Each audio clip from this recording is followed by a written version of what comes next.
안녕하세요. 사연 속으로의 진행자 성우 이조안입니다.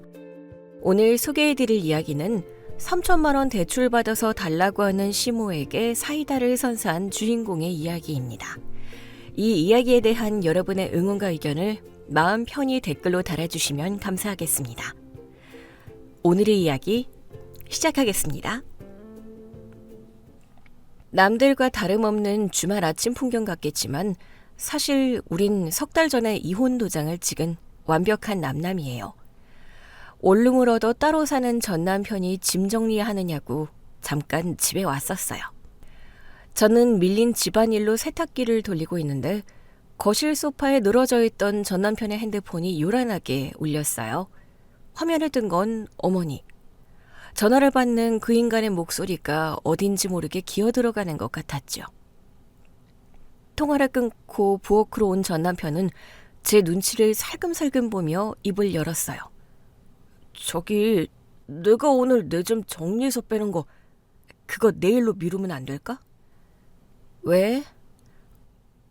아니, 그게 아니라 방금 엄마가 전화하셨다는데 당장 본가로 좀 넘어오라시네.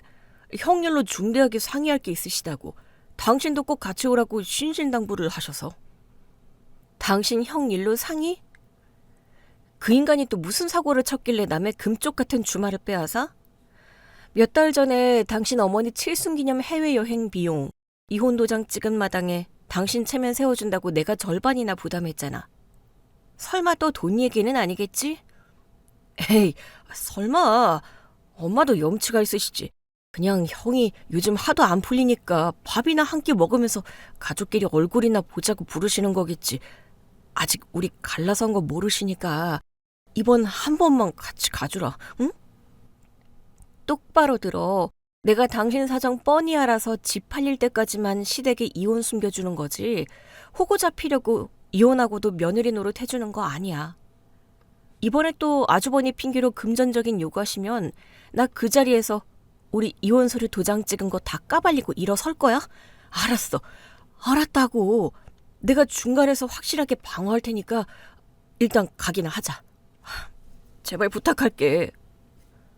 허둥지둥 외투를 챙겨 입는 전 남편의 뒷모습이 어쩐지 평소보다 더 초조해 보였어요. 차를 몰고 시댁으로 향하는 내내 조수석에 앉은 그 인간은 다리를 달달 떨며 연신 핸드폰만 들여다봤죠. 당신 오늘따라 왜 이렇게 산만해?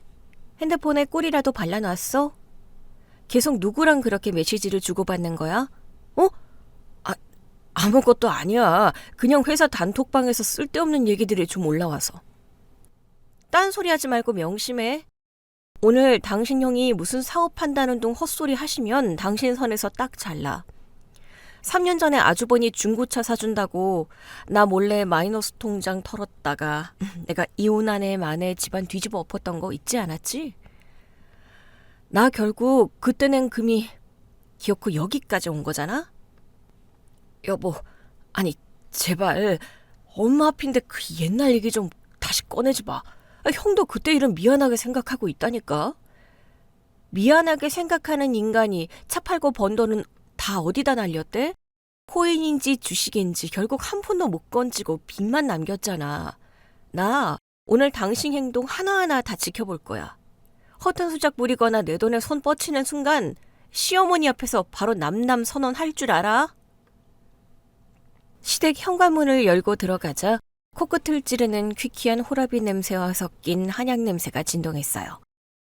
거실 중앙에 놓인 커다란 교자상 위에는 온갖 화려한 색감의 팸플릿과 서류 뭉치들이 산더미처럼 쌓여 있었죠. 아주버니는 늘어진 트레이닝복 차림으로 소파에 누워 텔레비전을 보고 있었고 어머님은 돋보기 안경을 낀 채 서류들을 뚫어져라 넘겨보고 계셨어요. 재서 씨 왔어요? 동생 너는 왜 이렇게 굼떠? 엄마가 아까부터 목 빠지게 기다리셨는데. 아주버니, 일찍 오라고 하셨으면 어제 저녁에라도 미리 연락을 주셨어야죠. 저희도 주말에 밀린 집안일도 하고 쉬어야 하는데 당일 아침에 다짜고짜 부르시면 저희 일정이 다 꼬이잖아요. 헤이, 가족끼리 무슨 격식을 따져요. 재수 씨는 매사에 참 빡빡하시네. 우리 집안 기둥인 이 장남이 중대 발표를 한다는데 만사 제쳐두고 와야죠. 일단 앉아요. 어머님, 부르셨어요? 테이블에 잔뜩 널린 이게 다 뭐예요? 무슨 여행사 팸플릿인가요? 어머님은 돋보기를 코끝으로 내리며 저를 위아래로 한번 훑어보셨어요. 그리고는 거만한 표정으로 테이블 위를 탁탁 치셨죠. 여행은 무슨 여행? 네 아주버니 드디어 장가 보낼 준비하는 거다. 네? 장가요? 아주버니 만나는 분 생기셨어요? 언제부터 연애하셨대요? 연애는 무슨. 한국 여자들은 아예 쳐다보지도 않기로 했다. 눈들만 턱없이 높아가지고. 내 귀한 큰아들 진가라 알아보는 년들이 하나도 없어. 지들이 뭐 얼마나 대단히 잘났다고 40 넘은 멀쩡하고 훤칠한 총각을 번번이 퇴짜를 놔? 엄마, 형 선본 거 또 파토났어. 지난번에 만났다던 그 구청 공무원분은 성격도 참하고 괜찮다며. 형도 마음에 든다고 했잖아. 말도 마라. 그 여우 같은 기집애가 첫 만남부터 대놓고 호구조사를 하더라잖니. 네 형이 지금 당장 직장에 번듯하지 않아도 예전에 사업 이끌던 감각이 있어서 언제 크게 한방 터질지 모르는 대기만성형인데 그걸 못 참고 연봉이 어쩌고 응? 자기 집이 있냐 없냐 따지길래 내가 네 형한테 당장 엎어버리라고 했다. 감히 우리 집안 장남을 무시해? 어머님, 요즘 세상에 여자들이 직장이나 경제력을 안 보일 수가 없잖아요. 아주버니도 이제 확실한 직장을 잡으셔야 누굴 만나셔도 떳떳하시죠. 매번 선자리에서 이렇게 끝나시는 것도 한두 번이 아니잖아요. 재수씨, 말씀이 좀 지나치시네요. 저도 마냥 놀고 먹는 거 아니라고요. 물류센터 알바도 뛰고 있고 틈틈이 좋은 사업 아이템 구상 중이니까 사람 너무 무시하지 마세요. 아주버니 무시한 적 없어요. 다만 현실을 직시하시라는 거죠. 5년 전에 스마트폰 케이스 매장하신다고 상가 보증금 빼달라고 하셨을 때도 대박날 아이템이라고 하셨잖아요. 결국 1년 만에 월세도 못 내고 보증금 다 까먹고 접으셨고요. 넌 며느리란 애가 왜 자꾸 지나간 실패를 들춰내고 기를 죽이니? 사업하다 보면 한두 번 미끄러질 수도 있는 거지. 어머님, 3년 전에 아주버니 영업 뛰어야 한다고 굳이 외제중고차 필요하다고 하셨을 때도 똑같이 말씀하셨잖아요. 그때 결국 제가 안 사드려서 남편이 저 몰래 자기 마이너스 통장 털어서 차 사줬다가 어떻게 됐어요? 아주버니 그 차로 영업해서 번 돈으로 우리 아파트 매매대금 보태시겠다고 분명히 각서까지 쓰셨잖아요. 근데 지금 그 차 어디 있어요? 작년에 코인 물타기 하신다고 헐값에 넘기시고 저희한테 10원 한 장 안 주셨잖아요. 아 진짜 재수씨는 왜 이렇게 사람을 숨막히게 쪼여요. 가족끼리 좀 어려울 때 서로 돕고 그러는 거지. 제가 안 갚는다고 했습니까? 다 나중에 크게 성공해서 이자까지 쳐서 갚는다고 했잖아요. 쪼는 게 아니라 팩트를 말씀드리는 거예요. 아주버니가 사업 핑계로 허송세월 하시는 동안 남편이 뒤치다거리한 게 한두 번이에요? 여보, 그만해. 엄마랑 형 앞인데 계속 그 얘기만 할 거야. 형도 요즘 반성하고 열심히 살려고 하잖아. 당신은 가만히 있어? 당신이 자꾸 물러 터지게 형편만 들고 감싸고 도니까 아주버니가 아직도 현실 파악을 못하시고 뜬구름만 잡으시는 거 아니야. 내가 오늘 또 엉뚱한 소리 나오면 가만 안 있는다고 오기 전부터 분명히 경고했지. 거실에는 팽팽한 긴장감이 감돌았어요. 하지만 저는 한치도 물러서지 않았죠. 제가 여기서 기가 죽거나 좋은 게 좋은 거라고 넘어가면 이 사람들은 제 뼈까지 빨아먹을 사람들이라는 걸 너무나 잘 알고 있었거든요. 어머님은 헛기침을 크게 하시며 다시 분위기를 주도하려 애를 쓰셨어요. 아무튼 그래서 국내에서는 도저히 말이 안 통하는 되바라진 여자들만 남아서 안 되겠다 싶어 결단을 내렸다. 네 아주버니 이번 기회에 국제결혼을 추진하기로 했다. 국제결혼이요? 이 테이블에 있는 게 다 국제결혼 업체 팸플릿인가요? 어머님은 기다렸다는 듯이 가장 두꺼운 책자 하나를 집어 저에게 들이미셨어요. 그래, 여기 원장님이 아주 양심적이고 확실한 사람이야. 동남아 쪽으로 알아보는데 거기는 시부모 모시는 것도 당연하게 생각하고 남편 하늘같이 떠받들 줄 안단다. 게다가 나이 차이 20살씩 나도 군말 없이 시집 온다고 하니 이 얼마나 훌륭하니? 네 아주버니 정도 인물에 이 집안의 장남 타이틀이면 거기서 20살짜리 최고 미녀들만 골라서 만날 수 있다고 원장님이 혼장담을 하더라. 어머님, 업체 원장 말만 믿고 그러시는 거 위험해요. 그리고 아주버니, 국제결혼하려면 업체 수속 비용에 현지 가족들한테 주는 지참금 같은 것도 만만치 않을 텐데요. 아주버니, 그동안 모아두신 돈은 좀 있으세요? 아주버님은 헛기침하며 슬그머니 남편 쪽으로 시선을 피했어요. 어머님이 대신 당당하게 치고 나오셨죠. 그러니까 너희 부부를 바쁜 주말에 부른 거 아니냐. 가족끼리 이럴 때 십시일반 힘을 보태야지.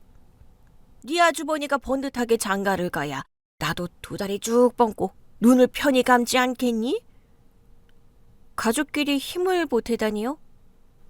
설마 저희더러 아주버니 결혼 비용을 대라는 말씀이세요? 여보, 흥분하지 말고 내 말 좀 들어봐.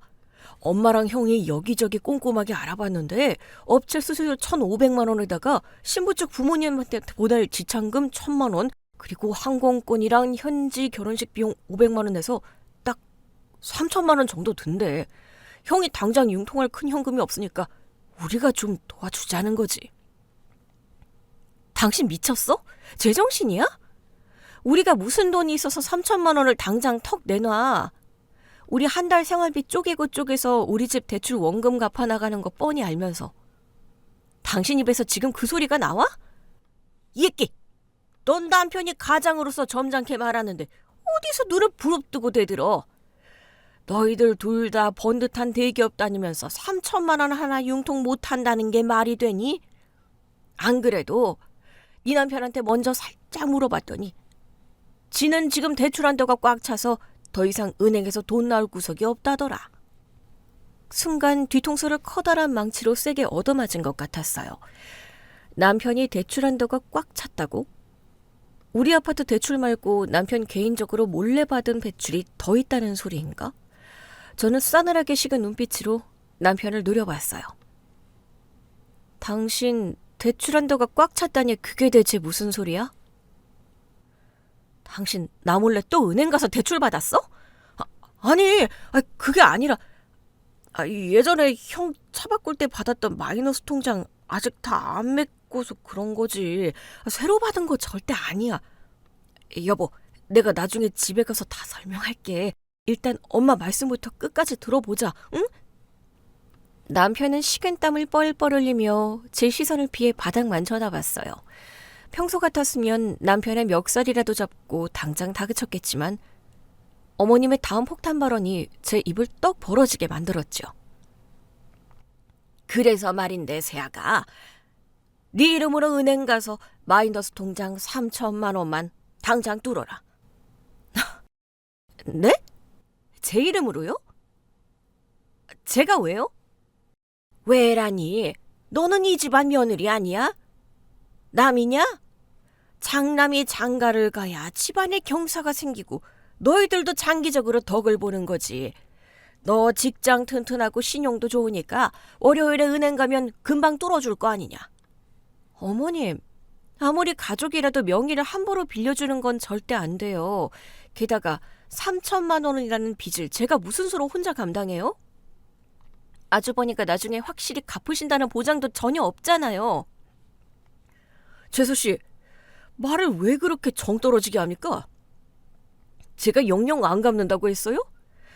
이번에 결혼만 무사히 성사되고 저도 안정적으로 자리 잡으면 제가 다 은행 이자보다 높게 쳐서 갚을 겁니다. 동생 부부한테 형이 평생에 딱 한 번 그 정도 부탁도 못해요? 네, 못해요. 아주버니. 지난번 보증금 날리실 때도 중고차 파시고 입 싹 닦으셨을 때도 똑같이 말씀하셨잖아요. 자리 잡으면 갚겠다고. 단 한 번이라도 저한테 하신 약속 지키신 적 있으세요?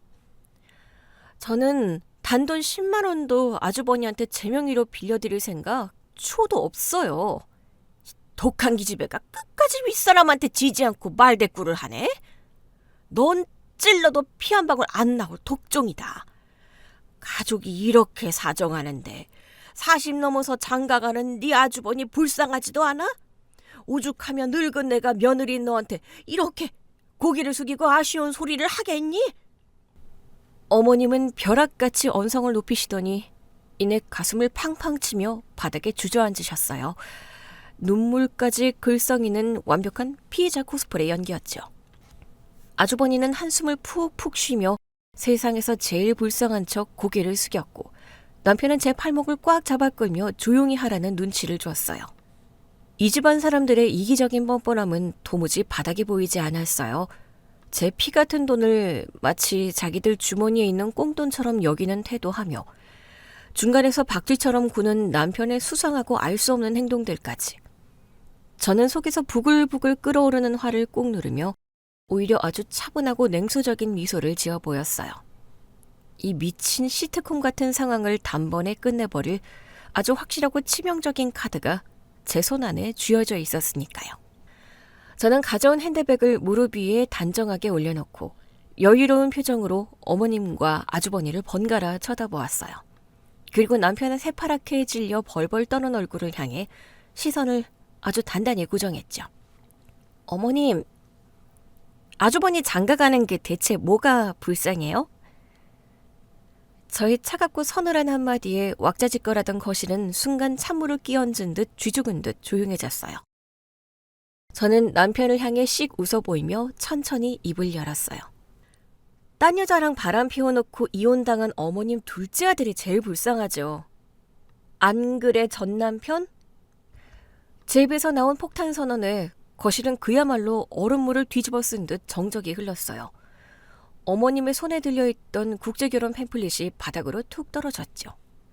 방금 전까지 소파에 거만하게 기대어 있던 아주버니는 입을 떡 벌린 채 굳어버렸고 남편은 사색이 되어서 제 팔목을 미친 듯이 잡아 끌었어요. 당신 미쳤어? 지금 엄마 앞에서 무슨 소리를 하는 거야? 빨리 나와. 당장 밖으로 나와. 내 몸에 손대지 마. 우리가 지금 밖으로 나갈 이유가 뭐가 있어. 어머님도 진실을 아셔야지. 귀한 장남 장가 보내시려는데 둘째 아들이 불륜으로 이혼당한 호적에 빨간 줄 그어진 놈이라는 건 아셔야 업체에 솔직하게 서류를 내실 거 아니야. 이게 대체 무슨 소리니? 이혼이라니, 파람이라니. 네가 지금 우리 아들 잡으려고 없는 소리를 지어내는 거지? 너 방금 네 아주버니 결혼자금 보태기 싫어서 삐친 소리 하는 거잖아. 지어내긴요, 어머님. 서류 정리 완벽하게 끝난 지가 벌써 3달 전이에요. 전 남편한테 직접 물어보세요. 어머님과 아주버니의 시선이 일제히 남편에게 쏠렸어요. 남편은 땀을 비오듯 흘리며 바닥만 쳐다보고 있었죠. 그 찌질한 모습을 보고 있자니 반년 전 이 모든 사단의 시작이었던 그날의 기억이 떠올랐어요. 정확히 6개월 전이었어요. 남편은 금요일 아침 일찍 지방 거래처로 2박 3일 출장을 간다고 집을 나섰죠. 저는 주말을 맞아 밀린 집안일을 하고 아파트 주차장 관리 앱에 접속했어요. 남편 차 엔진오일 교환 주기가 다 되어서 정비소에 예약을 잡아주려고 주차 위치를 확인하려던 참이었거든요. 그런데 앱에 뜬 남편의 차량 출입 기록이 이상했어요. 금요일 오전에 나간 차가 금요일 밤 11시에 아파트 지하 주차장에 다시 들어온 걸로 찍혀 있었죠. 그리고 곧바로 다시 나간 기록이 있었어요. 울산으로 출장을 갔다던 사람이 금요일 밤에 서울 아파트 주차장에 들어왔다 나갔다니 앞뒤가 안 맞잖아요. 저는 남편이 차를 두고 기차를 타고 갔나 싶어서 전화를 걸었어요. 여보. 나 지금 거래처 사람들이랑 회의 끝나고 밥 먹으러 가는 길이야. 왜? 당신 차는 회사에 두고 KTX 타고 갔어? 아니, 차 끌고 왔는데? 지금 톨게이트 영수증도 지갑에 있어. 나중에 회사에 법인카드 영수증 청구해야 해서 잘 챙겨뒀지. 그래? 알았어. 회의 잘하고 와. 전화를 끊고 나서 뭔가 싸한 느낌이 뒤통수를 스쳤어요. 저는 곧바로 컴퓨터를 켜고 남편 명의로 된 하이패스 홈페이지에 접속했어요. 평소에 남편 연말정산 서류를 제가 다 챙겨주기 때문에 공인인증서 비밀번호를 알고 있었거든요. 통행료 사용 내역을 조회하는 순간 제 눈을 의심했어요. 금요일 저녁. 남편 차가 통과한 톨게이트는 울산이 아니라 강원도 춘천이었어요. 그리고 금요일 저녁 다시 아파트로 돌아왔다가 다시 춘천으로 빠져나간 기록이 선명하게 남아있었죠. 출장이 아니라 강원도로 놀러 간 게 확실했어요. 게다가 밤에 몰래 집에 들렀다 나갔다는 건 뭔가 중요한 물건을 가지러 왔다는 뜻이었죠. 저는 베란다로 가서 캠핑 장비들을 모아두는 창고를 열어봤어요. 아니나 다를까. 제일 비싼 텐트와 침낭 2개. 그리고 캠핑용 화로대가 감쪽같이 사라져 있었어요. 월요일 저녁. 남편은 피곤한 얼굴로 짐가방을 들고 현관문을 열었어요. 저는 거실 테이블에 하이패스 통행 내역서와 아파트 주차장 출입 기록, 그리고 남편이 그토록 아끼는 캠핑용품 리스트를 프린트해서 쫙 깔아두고 그를 맞이했죠. 출장 참 다이나믹하게 다녀오셨네. 울산 거래처가 강원도 춘천 캠핑장으로 이사라도 갔어? 금요일 밤에 몰래 들어와서 텐트랑 침낭은 왜 챙겨갔어? 그거 거래처 부장님이 갑자기 주말에 캠핑 가자고 일정을 바꾸셔서 내가 텐트가 좋으니까 가져간 거지. 거래처 부장님이랑 단둘이 침낭 덮고 별이라도 보셨어? 차 블랙박스 메모리 카드 당장 가져와. 당신 입으로 실토 안 하면 내가 직접 보건업체에 맡겨서 누구랑 놀아났는지 다 확인해 볼 거니까. 남편은 끝까지 오리발을 내밀려 했지만 제가 핸드폰을 들어 당장 회사 인사팀에 전화하겠다고 으름장을 놓자 그제야 덜컥 무릎을 꿇었어요. 상대는 같은 부서에 새로 들어온 신입 여직원이었죠. 아주 뻔뻔하게도 금요일 연차를 내고 둘이서 강원도 풀빌라와 캠핑장을 전세 내서 놀러 다닌 거였어요. 당장 시댁에 알리고 회사에도 터뜨리겠다고 하자 남편은 바짓가랑이를 잡고 늘어지며 눈물을 쏟아냈어요. 여보, 내가 미쳤었어. 딱 한 번 분위기에 휩쓸려서 진짜 딱 한 번 실수한 거야. 제발 한 번만 용서해줘. 딱 한 번. 하이패스 기록 2달치 뽑아보니까 주말마다 서울 근교 모텔촌 나들목을 아주 문지방 달듯이 들락거리셨던데 그게 딱 한 번이야? 입만 열면 거짓말이네? 당신 짐 싸서 당장 나가. 내일 아침에 법원 문 열자마자 이혼 서류 접수할 거니까 도장이나 챙겨둬. 안 돼, 여보. 이혼만은 절대 안 돼. 우리 엄마 심장 안 좋으신 거 알잖아. 형도 아직 자리 못 잡고 저러고 있는데 나까지 이혼한 거 아시면 우리 엄마 진짜 쓰러지셔. 제발 이혼만은 하지 말아줘. 어머님 쓰러지시는 게 내 알바야? 당신이 다른 여자랑 뒹굴 때 우리 집안 풍비박산 날 건 생각 안 했어? 어머님 건강 챙기는 효자 납셨네. 저는 다음 날 망설임 없이 남편의 직장 로비로 찾아갔어요. 점심시간을 앞두고 사람들이 몰려나오는 로비 한가운데서 남편을 불러냈죠. 남편은 제가 진짜로 회사에 불륜 사실을 까발릴까봐 사시나무 떨듯 떨며 저를 인적에 드문 비상계단으로 데리고 갔어요. 당신 진짜 왜 이래? 제발 부탁이야. 내가 앞으로 평생 당신 발닦개로 살게. 이혼 절차 조용히 밟을 테니까 회사랑 우리 집에는 제발 당분간만 비밀로 해줘. 형 결혼만이라도 할 때까지만, 아니면 엄마 칠순잔치 끝날 때까지만이라도 모른 척 해줘. 내가 당신 해달라는 거 다 해줄게. 다 해준다고 했지? 좋아. 당신이 그렇게 원하면 조용히 서류 처리해 줄게. 대신 조건이 있어. 우리가 반반씩 돈 보태서 매매한 우리 아파트 내일 당장 법무사 사무실 가서 내 단독 명의로 소유권 이전 등기해. 뭐? 아파트 전부를 다? 그건 내 전 재산이잖아. 당신이 유책 배우자니까 위자료 명목에 재산 분할 한꺼번에 퉁치는 거야.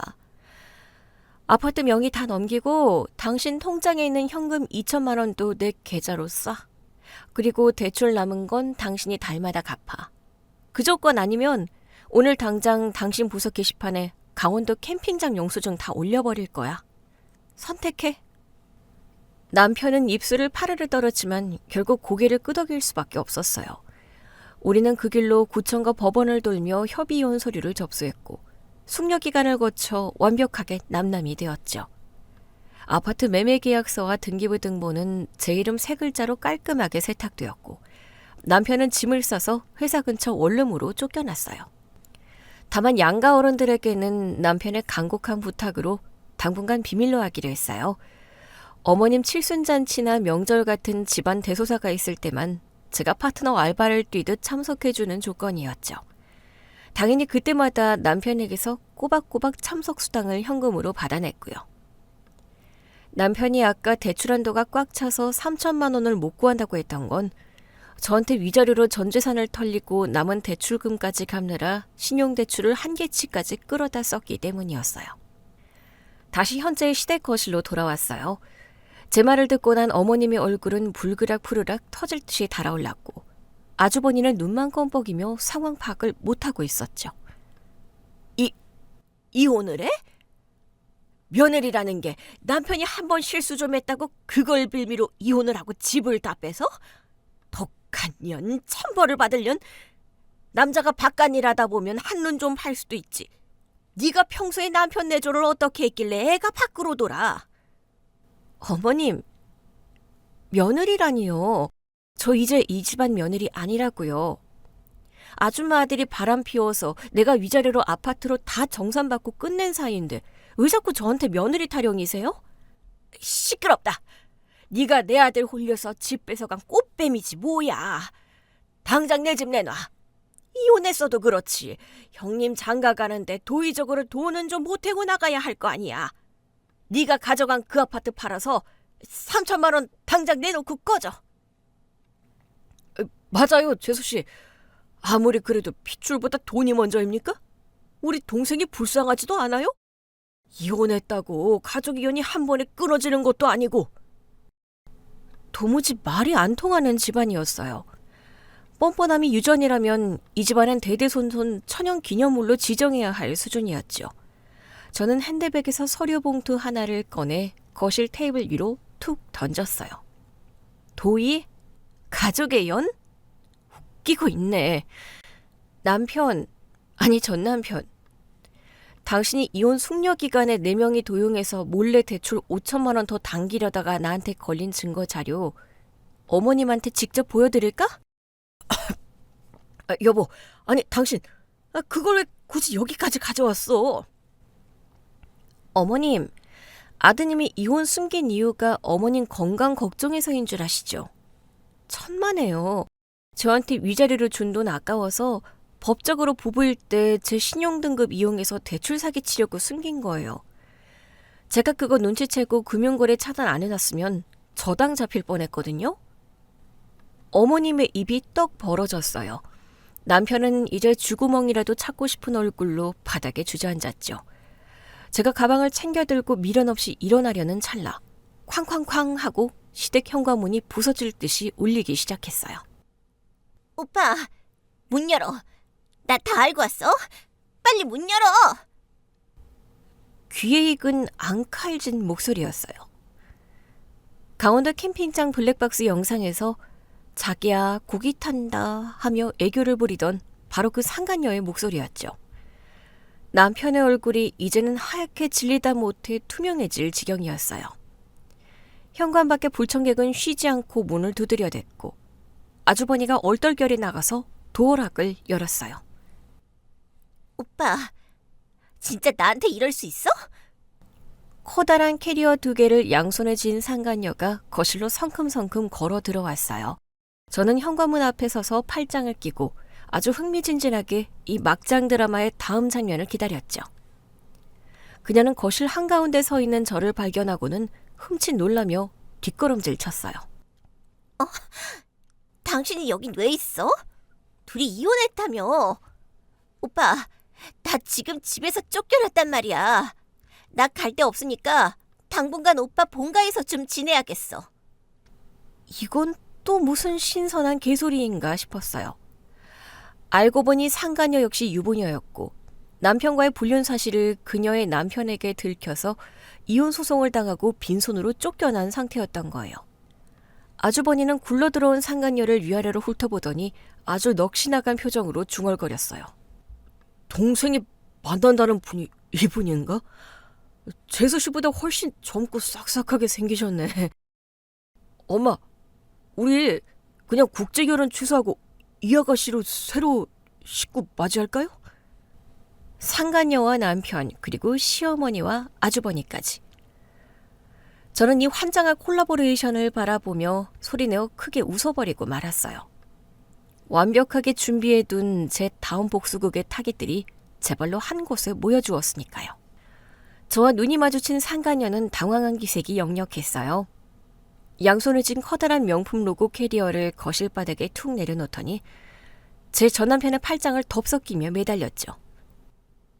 오빠, 이게 대체 무슨 상황이야? 저 여자가 왜 아직도 오빠 본가에 있어? 둘이 서류 정리 다 끝난 거 아니었어? 야, 너 미쳤어?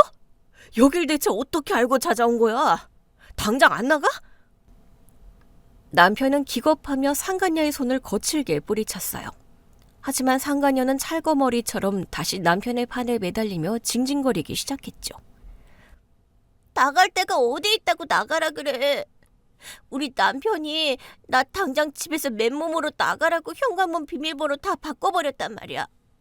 내 옷이랑 화장품만 겨우 캐리어에 쑤셔놓고 나왔어.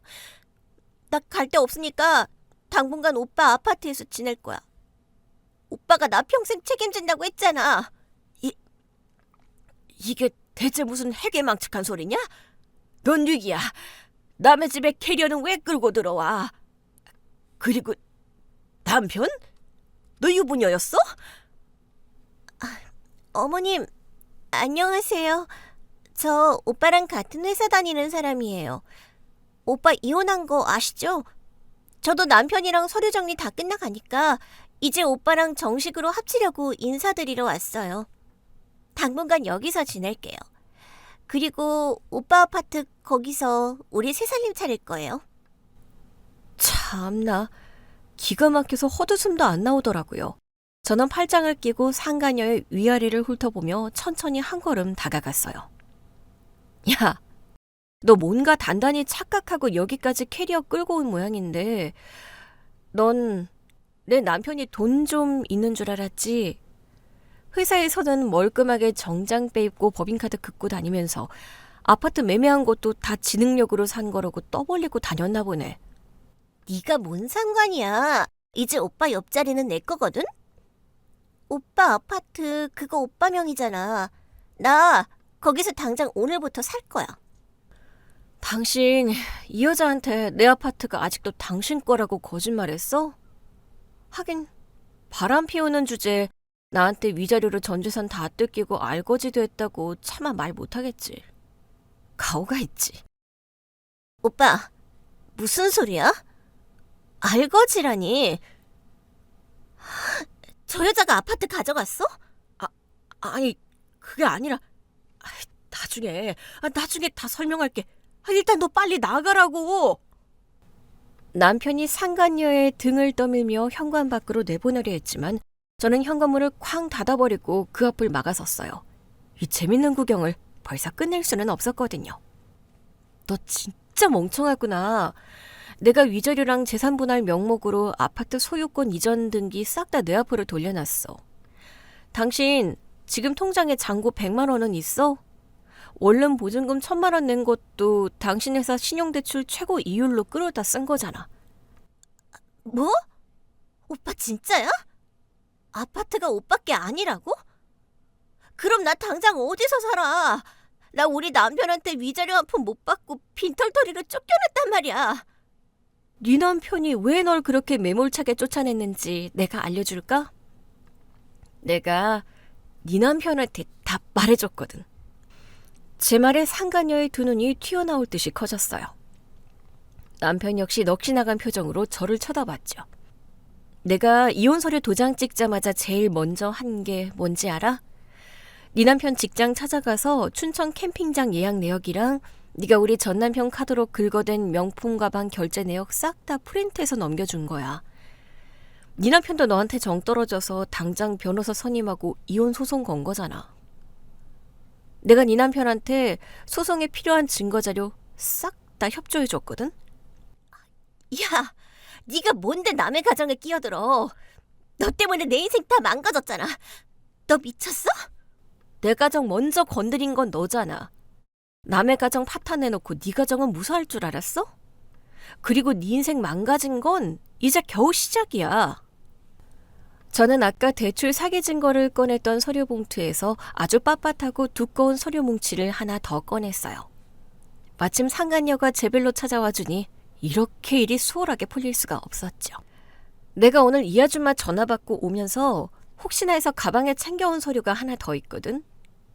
내 변호사가 너희 회사로 내용 증명이랑 소장 보냈을 텐데 네가 남편한테 들키고 무단 결근하면서 도망 다니느라 못 받았나 보네. 자, 이거 받아. 이게 뭔데? 상간녀 위자료 청구 소송 소장이야. 니네 남편이 너한테 청구한 위자료랑 별개로 내가 너한테 청구하는 민사상 손해배상이라고. 청구 금액은 3천만 원.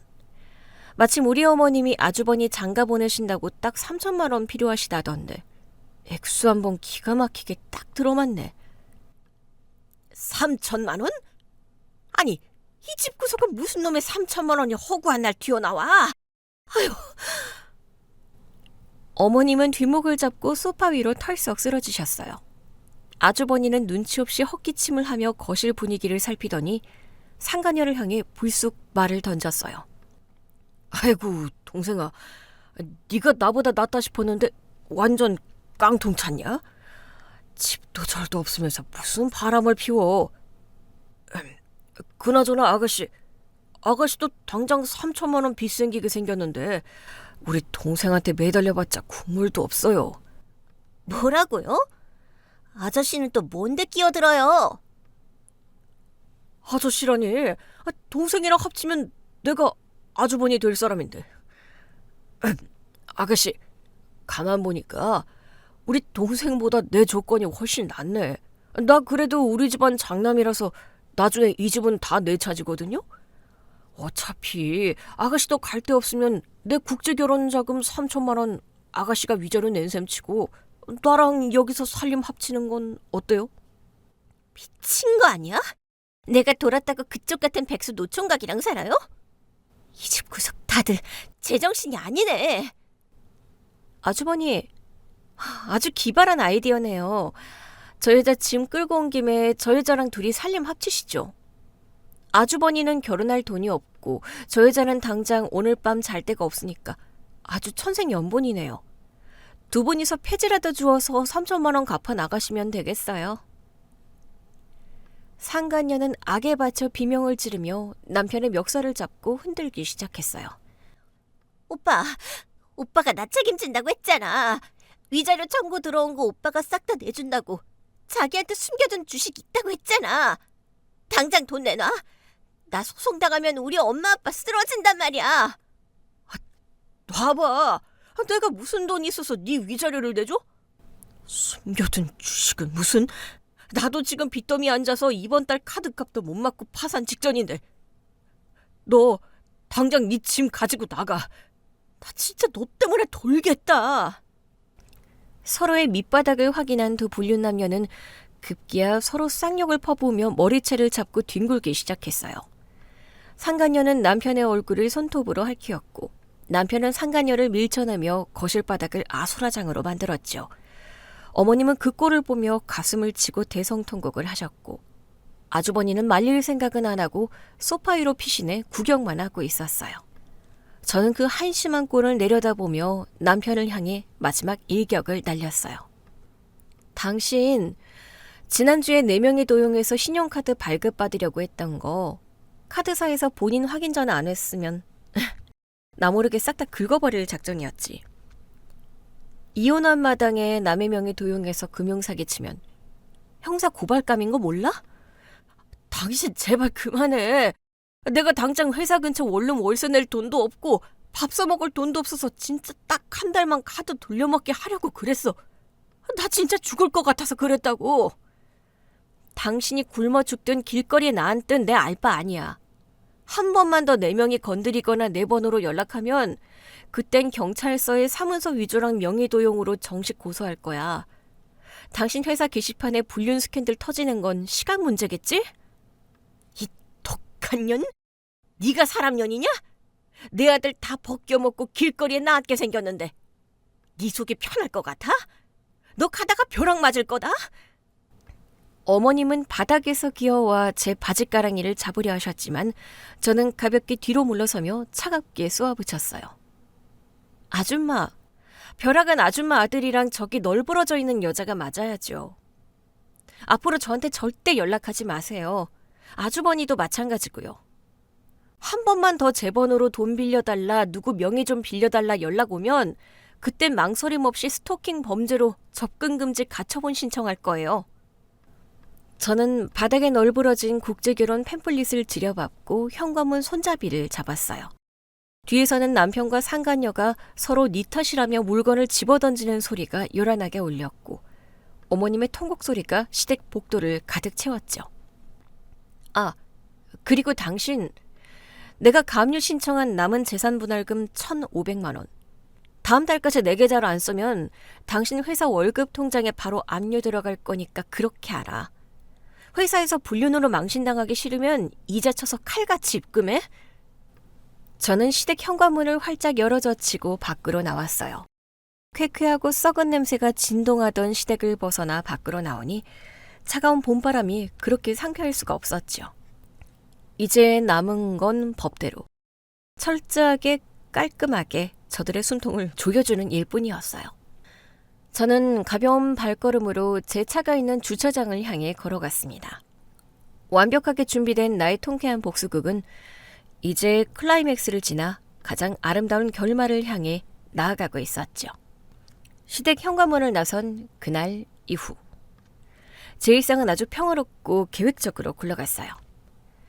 며칠 뒤 저는 연차를 내고 곧바로 변호사 사무실을 찾아갔죠.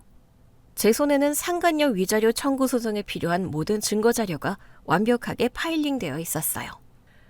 남편분, 아니 전 남편분과 상간녀의 부정행위 입증 자료는 이 정도면 차고 넘칩니다. 게다가 상간녀의 전 남편 측 변호인과도 원활하게 소통이 되어서 저쪽에서 가지고 있는 숙박업소 결제 내역과 차량 블랙박스 내역까지 전부 저희 쪽으로 공유받았어요. 네, 잘 됐네요. 상간녀가 유부녀라는 사실을 알면서도 만났다는 점, 그리고 제 가정이 파탄났는데 결정적인 원인을 제공했다는 점을 강조해서 청구 금액은 한 푼도 깎이지 않게 진행해 주세요. 물론입니다. 그리고 전 남편분께서 약속하신 재산 분할금 잔액 1,500만 원은 이번 달 말일까지 입금하기로 되어 있었죠. 만약 하루라도 늦어지면 지체 없이 다니시는 직장급여 통장에 가압류 신청 들어가겠습니다. 서류는 이미 다 준비해 두었습니다. 네, 변호사님. 상대방이 변제 능력이 없다고 우겨도 절대 합의나 선처는 없어요. 법이 허용하는 가장 강력하고 합법적인 방법으로 끝까지 받아낼 겁니다. 제 예상대로 전 남편은 약속한 날짜까지 재산분할금 잔액을 입금하지 못했어요. 이혼하면서 저에게 아파트 매매 대금을 다 넘겨준 데다 그동안 상간녀와 놀러다니며 긁어댄 카드값을 막느라 이미 신용불량 직전이었거든요. 저는 곧바로 변호사를 통해 남편의 회사 급여와 퇴직금에 가압류를 걸었어요. 가압류 통지서가 남편의 회사 인사팀으로 날아간 바로 다음 날 남편에게서 불이 나게 전화가 걸려왔어요. 저는 여유롭게 커피를 한 모금 마시고 전화를 받았죠. 당신 진짜 나한테 이럴 거야? 오늘 아침에 인사팀장이 나 부르더니 급여 가압류 들어왔다고 당장 해결하라고 난리치잖아. 회사 사람들도 나 쳐다보는 눈빛이 이상하고 나 진짜 회사에서 얼굴 들고 다닐 수가 없어. 얼굴을 왜 못 들고 다녀? 당당하게 말해. 바람 피우다 걸려서 이혼당하고 위자료 주느라 월급 압류당했다고. 회사에서 법인카드 긁으면서 유능한 척하던 당신 실체 인사팀도 이제 똑똑히 알게 됐겠네? 제발 가압류 좀 풀어줘. 내가 무슨 수를 써서라도 매달 100만 원씩이라도 갚을 테니까. 당장 다음 달 카드값 막을 돈도 없고 나 진짜 신용불량자 되게 생겼어. 얼른 월세도 밀렸단 말이야. 당신이 신용불량자가 되든 길바닥에 나앉든 나랑 무슨 상관이야. 법원 판결문에 명시된 내 돈 정당하게 받는 건데. 당신이 갚을 능력이 안 되면 어머님한테 가서 아주버니 장가갈 돈 3천만 원 융통해서 갚아달라고 해보지 그래? 엄마가 무슨 돈이 있어. 형도 국제결혼 업체에 성금 낸 거 날리게 생겼다고 매일 집에서 소리 지르고 난리도 아니야. 나 진짜 숨 막혀 죽을 것 같아. 숨 막히면 숨을 참아. 당신 핑계대고 피하는 거 전문이잖아. 한 번만 더 이런 일을 징징거리면 나 당신 회사 게시판에 춘천 캠핑장 영수증 진짜 올릴 거야. 끊어. 전화를 툭 끊어버렸어요. 남편의 찌질한 변명을 듣는 것도 이젠 시간 낭비였죠. 남편의 급여가 압류되자 빈털터리가 된 남편에게 빌부터 살려던 상가녀 역시 발등에 불이 떨어졌어요. 며칠 뒤 모르는 번호로 걸려온 전화를 무심코 받았는데 대뜸 날카로운 목소리가 귓전을 때렸어요. 야, 너 진짜 독하다 독해. 오빠 월급에 가압류 걸면 어쩌자는 거야.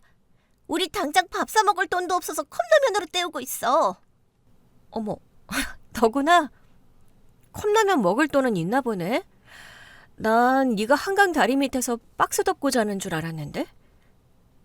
너 당장 가압류 풀어. 그리고 나한테 청구한 3천만 원 위자료 소송도 취하해. 나 진짜 너한테 줄 돈 10원 한 적 없어. 우리 남편, 아니 전 남편도 나한테 위자료 3천만 원 청구해서 나 지금 빚만 6천만 원이야. 나 파산 신청할 거야. 파산 신청? 해봐. 어디? 상간녀 위자료는 파산이냐 면책 신청해도 절대 안 없어지는 비면책 채권인 거 모르니? 너 죽을 때까지 네 이름으로 된 통장에 돈 10원이라도 들어오면 내가 다 압류해서 빼갈 거야. 야, 네가 사람이야? 남녀가 눈 좀 맞을 수도 있지. 넌 그렇게 완벽하게 살아? 내 인생 이렇게 구렁텅이로 몰아넣고 너는 두 다리 뻗고 잠이 와? 아주 잘 와. 그리고 네 인생 구렁텅이로 몰아넣은 건 내가 아니라 네가 버린 그 싼티나는 불륜짓거리야. 남의 가정 깨놓고 네 가정은 멀쩡할 줄 알았니? 오빠 하면서 매달리던 네 그 잘난 남친이 돈 한 푼 없는 알거지인 거 알았으니 이제 둘이 컵라면 하나로 사이좋게 나눠 먹으면서 평생 사랑을 속삭이렴? 너 진짜 가만 안 둬? 내가 찾아가서 네 머리털 다 뽑아버릴 거야. 찾아와. 우리 아파트 현관에 CCTV 아주 잘 달려있으니까. 오는 즉시 주거침입이랑 협박죄로 형사 고소해 줄게. 그리고 너희 회사에도 내용 증명 하나 더 보낼까 생각 중이야. 사내 불륜으로 직원들한테 민사소송까지 당한 직원을 계속 품고 갈지 인사팀에 정식으로 항의해 볼 생각이거든? 상간녀는 제 말에 기가 질렸는지 씩씩거리다 전화를 끊어버렸어요. 그리고 그날 밤 남편과 상간녀는 남편의 좁은 원룸에서 돈 문제로 대판 싸움을 벌였다고 해요. 그 소음 때문에 이웃의 신고로 경찰까지 출동하는 촌극이 벌어졌죠. 이 소식은 나중에 경찰 조사를 받게 된 남편이 어머님께 돈을 빌리러 가면서 자연스럽게 제 귀에도 들어오게 되었어요. 모든 것이 제가 설계한 대로 철저하고 현실적으로 무너져 내리고 있었어요. 한 달 뒤, 제가 다니는 직장 로비로 어머님이 찾아오셨어요. 경비원의 연락을 받고 로비로 내려가 보니 어머님은 예전에 그 당당하고 거만하던 모습은 온데간데 없이 낡은 옷차림에 초췌한 얼굴을 하고 계셨죠. 세아가, 아니 지혜야, 나 좀 보자. 아줌마, 제가 연락하지 마시라고 분명히 말씀드렸을 텐데요. 여기까지 웬일이세요? 내가 염치불구하고 찾아왔다. 우리 둘째가 지금 팡새도 못 내서 길거리에 나앉게 생겼어. 타고 다니던 차도 할부금 못 내서 캐피탈에서 압류해 갔단다. 회사에서도 급여 압류 들어온 것 때문에 인사고과 바닥치고 지방 한직으로 좌천되게 생겼어. 그래서요. 저보고 그 빚이라도 갚아달라는 말씀이세요? 아니야. 그런 게 아니야. 네가 건 급여 가압류만 좀 풀어주면 안 되겠니? 애가 당장 출퇴근할 차비도 없어서 매일 밤 나한테 울면서 전화가 와. 나도 지금 살고 있는 집주택 연금 받는 걸로 네 아주버니랑 겨우 입에 풀칠만 하고 사는데 내가 무슨 돈이 있어서 걔를 돕겠니? 저 그 사람한테 받아야 할 정당한 제 재산 몫을 받는 것뿐이에요. 그 사람이 차비가 없든 좌천이 되든 저는 철저하게 남의 일입니다. 아줌마 아들 불쌍하시면 아주버니 국제결혼 시키려고 모아두셨다는 돈으로 전 남편 빚 갚아주시면 되겠네요. 그 돈이 어딨어. 큰아들 국제결혼 수수료 못 내서 계약 파기되고 업체 원장한테 위약금 물어주느라 내 적금 깬 거 너도 알잖니. 나 지금 내일 모레 칠순인데 아유, 동네 돈가스 식당 주방에 설거지 알바 나가게 생겼어. 어머님은 제 앞에서 눈물을 뚝뚝 흘리셨어요. 하지만 제 마음에는 일말의 동정심도 잃지 않았어요. 식당 주방일 나가신다니 다행이네요. 이제라도 땀 흘려 일해서 돈 버는 게 얼마나 힘든 건지 깨달으시길 바랄게요. 그리고 다시 한번 말씀드리지만 제 돈 다 갚기 전에는 가압류 절대 안 풀어요. 아줌마 큰아들 장가 보낼 생각하실 시간에 아줌마 아들들 빚 갚을 궁리나 하세요. 저는 어머님을 로비에 남겨두고 차갑게 돌아서서 사무실로 올라왔어요. 그것이 제가 어머님과 마주한 마지막 순간이었습니다. 시간이 흘러 몇 달 뒤, 법원에서는 상간녀 위자료 청구 소송에 대해 저의 완벽한 승소 판결을 내렸어요. 상간녀는 저에게 3천만 원, 그리고 제 전 남편에게 3천만 원, 총 6천만 원의 위자료를 배상하라는 판결을 받았죠. 당연히 일시불로 낼 능력이 없던 상간녀의 급여 통장 역시 압류가 들어갔고 회사에 사내불륜 소문이 쫙 퍼지면서 결국 버티지 못하고 스스로 퇴사했다고 해요. 지금은 야간 편의점 아르바이트를 전전하며 빚을 갚고 있다는 소식을 변호사를 통해 전해 들었습니다. 전 남편 역시 버티다 못해 회사에서 쫓겨나듯 퇴사했어요. 저에게 줘야 할 남은 재산 분할금은 그 사람의 퇴직금 통장에 걸어둔 압류를 통해 아주 깔끔하게 전액 회수할 수 있었죠. 전 남편과 상간녀는 돈 문제로 서로의 밑바닥을 보며 악을 쓰다 결국 끔찍한 원수가 되어 갈라섰다고 합니다. 시어머니는 여전히 매일 식당 주방 보조로 일하며 두 아들의 뒤치다거리를 하고 계시고 아주버니는 여전히 일확천금을 꿈꾸며 집안에서 텔레비전만 보고 있다고 하네요. 저는 그들에게서 철저하게 받아낸 위자료와 재산분할 대금을 합쳐 제가 살던 아파트를 좋은 가격에 매매로 처분했어요. 그리고 도심에서 조금 벗어난 볕이 아주 잘 들고 널찍한 마당에 딸린 단독주택을 제 단독 명의로 매매해 이사했죠. 주말 아침, 저는 새로 이사온 집의 정원에 서서 따뜻한 햇살을 받고 있어요. 마당 한 구석에는 제가 직접 흙을 고르고 돌을 쌓아 만든 쌍둥이 화단이 예쁘게 자리 잡고 있죠. 그곳에 심어둔 하얀 꽃나무 묘목들이 바람에 흔들리는 모습을 보면 제 마음도 한없이 여유롭고 평화로워집니다. 쓰레기 같은 사람들을 제 인생에서 완벽하게 분리수거해버리고 나니 제 앞에는 이렇게 맑고 상쾌한 인생의 새로운 막이 열려 있었어요. 앞으로 이곳에서 저를 위해 그리고 저만의 행복을 위해 당당하고 똑부러지게 살아갈 제 모습이 무척이나 기대됩니다. 오늘 준비한 이야기는 여기까지입니다. 재미있게 들으셨다면 구독과 좋아요, 알림 설정까지 눌러주세요. 지금 어디서 듣고 계세요? 여기는 서울이고요. 다음 이야기로 다시 찾아뵙겠습니다. 청취자 여러분, 오늘도 행복하세요.